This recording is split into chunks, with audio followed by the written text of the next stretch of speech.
Bienvenue sur la chaîne Rose Dahlia. Dans cette toute nouvelle vidéo, je t'amène avec moi découvrir les mythes et légendes des constellations. J'adore le soir regarder le ciel et ça m'arrive encore de me demander d'où viennent tous ces noms qu'on a donnés aux amalgames d'étoiles.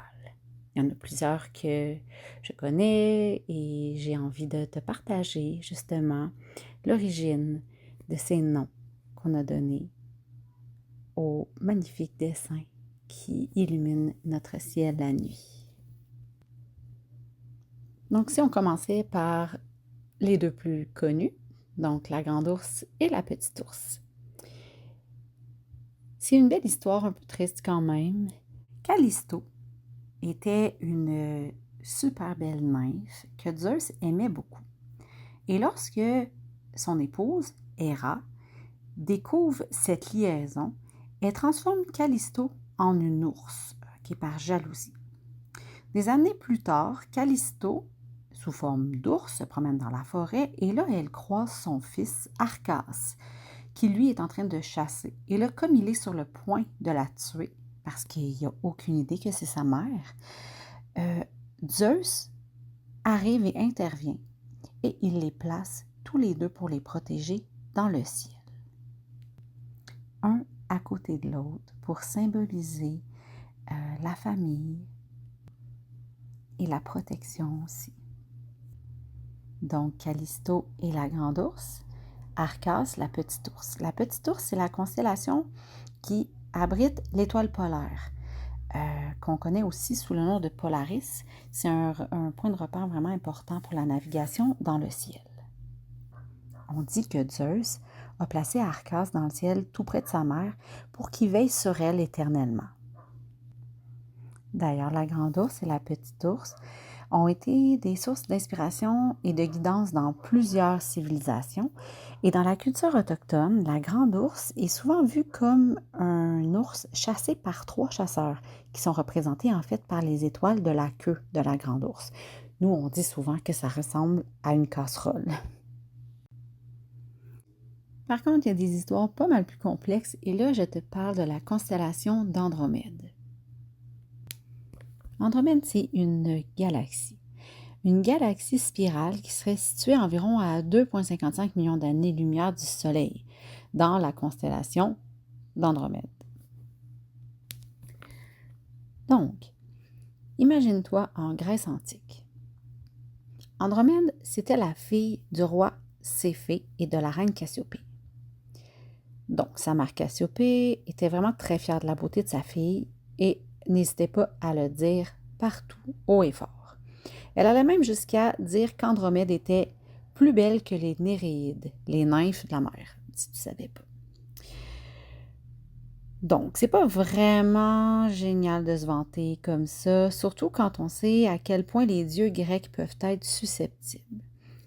Poséidon, le dieu des mers, n'a pas du tout apprécié cette comparaison et pour punir Cassiopée de sa vanité, il a envoyé un terrible monstre marin ravager les côtes du royaume. Pour apaiser la colère de Poséidon et pour sauver leur royaume, Céphée et Cassiopée n'ont pas eu d'autre choix que de sacrifier leur propre fille. Donc Andromède fut enchaînée à un rocher, prête à être dévorée par le monstre. Imagine un peu la scène. Une princesse, seule face à la mer, attendant son destin.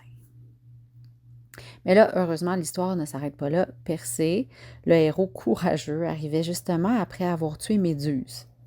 En voyant Andromède en détresse, il n'hésite pas une seconde. Avec l'aide de Pégase, son fidèle cheval ailé, et la tête de Méduse qui pouvait pétrifier quiconque la regardait, Persée a affronté le monstre. Donc, Persée a tué le monstre et a sauvé Andromède. En récompense de son acte héroïque, il a eu la permission d'épouser Andromède et ils ont vécu heureux ensemble. Leur histoire est tellement inspirante qu'elle a été immortalisée dans le ciel. La constellation d'Andromède rappelle, je trouve, le courage et même le dévouement et l'amour. Et donc, tant qu'à y être, pourquoi pas parler de Pégase? Parce que Pégase est aussi une constellation de l'hémisphère nord. Elle est située au sud d'Andromède, au nord des Poissons, puis au nord-ouest du Verseau. Je ne sais pas si ça peut t'aider, mais il existe des applications vraiment faciles d'utilisation sur tous les téléphones. Parce que dans le fond, là, Pégase, c'est le cheval qui est né du sang de Méduse, après qu'elle ait été décapitée par Persée, justement.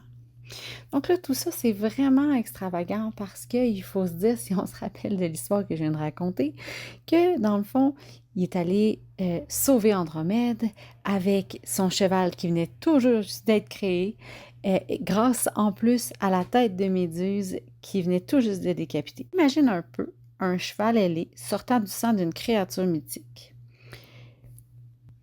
Pégase a été capturé par Bellérophon, un autre grand héros grec. Et là, ensemble, ils ont affronté la chimère, un monstre terrifiant avec une tête de lion, un corps de chèvre et une queue de serpent. Grâce à la vitesse et à l'agilité de Pégase, Bellérophon a réussi à vaincre la chimère et à sauver de nombreuses vies. Et Pégase ne s'est pas arrêté là parce qu'il a continué à voler en portant des messages entre les dieux et les humains. Et finalement, pour honorer son courage et sa beauté, Zeus l'a placé parmi les étoiles. Alors, Pégase brille dans le ciel nocturne, en symbole de liberté et de puissance aussi. Bien sûr que Persée aussi a sa constellation. Pour trouver Persée dans le ciel, il faut commencer par trouver Cassiopée. Cassiopée ressemble à un grand W. Donc, lorsque tu peux trouver le grand W de Cassiopée, donc sous ce W, tu vas trouver la constellation de Persée. Persée est tout simplement immortalisé dans les étoiles en hommage, dans le fond, à ses exploits courageux, à son héroïsme. Je trouve que cette constellation nous rappelle que même les défis les plus difficiles peuvent être surmontés. Donc, c'est un beau message positif et j'aime ça. J'adore ça. Et là, je ne peux pas te parler de constellation sans te parler de celle d'Orion. Orion, c'est la constellation qui est super reconnaissable avec ses 3 étoiles alignées qui forment sa ceinture, en fait. Mais savais-tu que derrière ces étoiles se cachent des histoires et des mystères incroyables? Toujours dans la mythologie grecque, Orion était un chasseur légendaire, le fils de Poséidon. Donc imagine un gars super beau, super fort, qui se vante de pouvoir tuer tous les animaux de la terre, pas très modeste. Gaïa, la déesse de la terre, une de mes préférées, n'a pas vraiment aimé ça et a décidé d'envoyer un scorpion géant pour le mettre à l'épreuve. Après sa mort héroïque, Zeus a placé Orion parmi les étoiles. Mais c'est pas tout. Parce que des civilisations anciennes ont trouvé un lien spécial avec cette constellation. Par exemple, les pyramides de Gizeh en Égypte sont alignées avec les 3 étoiles de la ceinture d'Orion. Je ne sais pas si c'est une coïncidence, dis-moi ce que tu en penses en commentaire. Beaucoup pensent que les anciens Égyptiens s'inspiraient des étoiles d'ailleurs pour leur construction sacrée. Et je suis pas mal du même avis. Orion abrite aussi l'une des nébuleuses les plus magnifiques du ciel, la nébuleuse d'Orion, bien sûr. C'est une sorte de maternité pour les étoiles, si je pourrais dire, où de nouvelles étoiles naissent tout le temps. Les astronomes adorent l'étudier parce qu'à chaque découverte, ça amène encore plus de questions. Aussi, Orion a laissé son empreinte dans notre culture moderne. Dans les films, dans les livres, dans les œuvres d'art, cette constellation captive notre imagination. D'ailleurs, c'est, je crois, son image de chasseur un peu intrépide, majestueux, qui nous reste en tête. Je ne sais pas, quand j'ai dit Orion, quelle image t'est venue à l'esprit, mais moi, c'est comme ça que je le vois.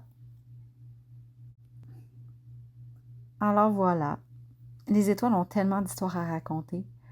Orion, Persée, Cassiopée, Andromède, etc. C'est des parfaits exemples.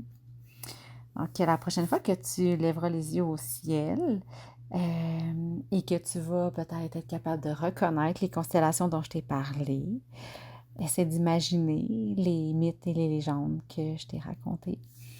Dis-moi, c'est quoi ta constellation préférée? Est-ce que tu connais tous ses secrets? Est-ce que tu aimerais que dans une prochaine vidéo, je la démystifie pour toi? C'est aussi ce que tu peux m'écrire.